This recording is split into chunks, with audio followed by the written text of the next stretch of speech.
got an email from Jerry Gunn, and I just finished reading all 4 of the novels, so I was pretty delighted.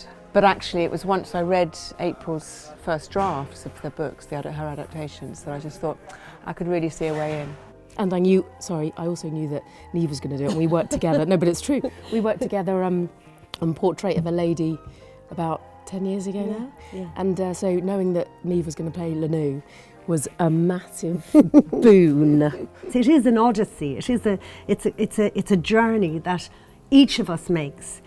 And I can only speak for my character. I think that she is looking for herself. And I think instinctively, she realises that her friend Lila knows who she is. So the actors are playing lots of parts, so the changes they make from one era to another can't be too consummate. You know, we have to sort of hint at periods or hint at a new character and try and deliver that as decisively as we can.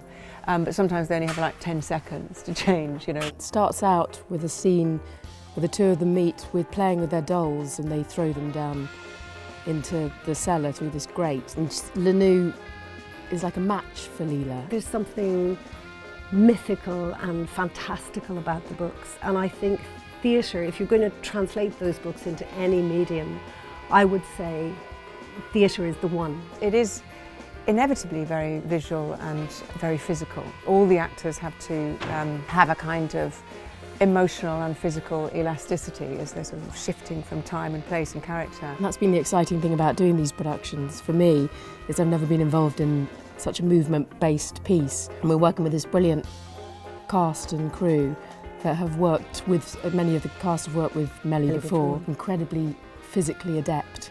So they've created these worlds around us which we've become a part of. Normally when you're in a rehearsal room, you're only made aware of the fact that you're not a bloke, because you often find yourself having to negotiate certain egos, and that's never come up. It's been a real bonding experience. I've loved every second, and the fact that there's no ego makes it so easy to work with someone that you have to work. So we're all most interested in serving Ferrante and the books she's written, and April and the plays she's written, and I think that's at the core of it. We've tried to really remain faithful to the books. So often in fiction and in theatre, you want resolution, you want catharsis, and what Elena Ferrante has tried to do is say, actually, no, let's try and write in a way that is closer to life, which is not always satisfying, can be really frustrating, sad, tragic and so on, without resolution often.